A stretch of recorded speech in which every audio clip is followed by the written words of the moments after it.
Sarap sa ears. So yun, what's up guys, Jay Rides here again. So ayan, kung napansin nyo naman yung title ng vlog na to, no, meron tayong bagong bili or bagong kinabit na muffler dito sa ating Sniper 150, no. So nakabili ako sa Shopee mga chong ng Akrapovic na pipe. Akrapovic, hindi ko alam yung tamang pronunciation.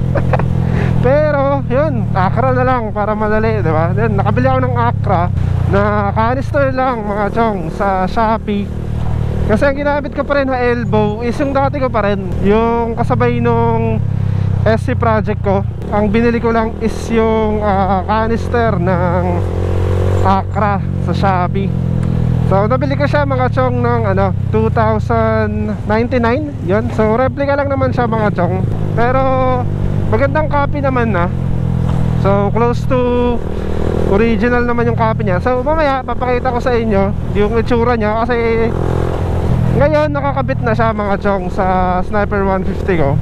Pero bago ko ipakita sa inyo yan is muna tayo, sound check muna tayo. So ngayon, itong naririnig nyo sa motor ko, wala itong silencer mga chong. So yun, mamaya mag-sound test tayo. Pinalitan ko na rin mga chong yung SC project ko kasi naiigaya na ako. Maganda yung tunog niya. Well, maganda, ma-bass sobrang lakas. Pero hindi siya yung tipong bagay sa personality ko eh. Parang gusto ko kasi lang, chill lang. Yung kasi parang agaw attention kumbaga. Well, nag-enjoy naman ako doon dati, pero habang tumatagal, habang ginagamit ko siya ilang buwan na, parang na ako, parang kahit ako, nalalakasan na ako masyado, yung tipong masakit na sa tenga, parang ganon. Kaya ito, naghanap lang ako or bumili ako ng extrang muffler. So ito nga yun, yung Akra. So far nag-enjoy naman ako kasi tahimik lang siya. Kahit walang silencer is okay naman. Hindi naman siya ganoon kasakit sa sa tenga. Saka sobrang buo din nung nung tunog niya, or ma-bass din kumbaga.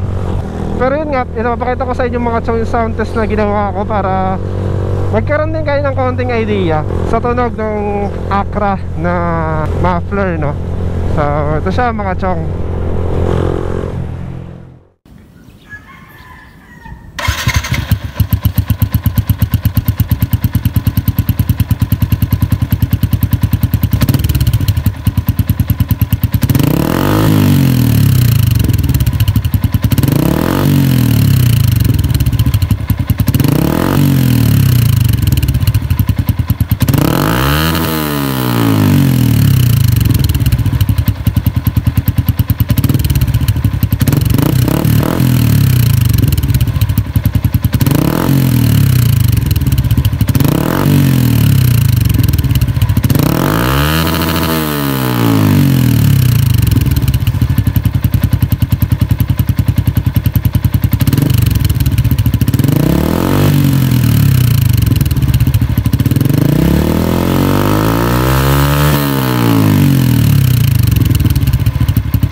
Record ba?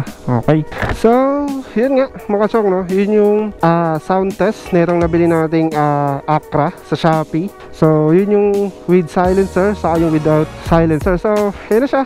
Yan yung actual look niya pag nakakabit siya sa Sniper 150. So, ayan, medyo okay naman yung kanalabasan. Bagay rin naman sa Sniper 150 ko, yung Acra na na pipe, no? Or yung Acra na muffler. So, ayan, nabili ko yun sa Shopee, worth 2,099. So, kung gusto nyo rin bumili or kung interested din kayong bumili ng ganitong canister, wala pang wala pang elbow. So, yan, 2,099 sa Shopee. Lalagay ko na lang sa sa description box yung link ng Shopee item na yan. So, pwede kayong mag-order din sa shop nila. Kasi ang bilis lang. Sobrang bilis ng delivery sa akin. Parang 2 days lang. Galing pa to ng Caloocan. So, yun nga, yung store nila is sa Caloocan. And dumating yan sa akin dito sa Dasma ng 2 days lang. Sobrang bilis. And then, napakaganda pa ng quality. Saka ang ganda ng packaging. So, ingat na ingat talaga. So, ayan siya, mga chong. Diba? Medyo natakpan lang ng onte kasi medyo short yung natin short yung elbow natin So yun, diba? Ang lumabas lang Acra po, bagong brand. So yun, kaya nagustuhan ko rin to sa SC is kasi pag nagtatanggal kabit ako ng silencer is dito ko na siya pinapasok.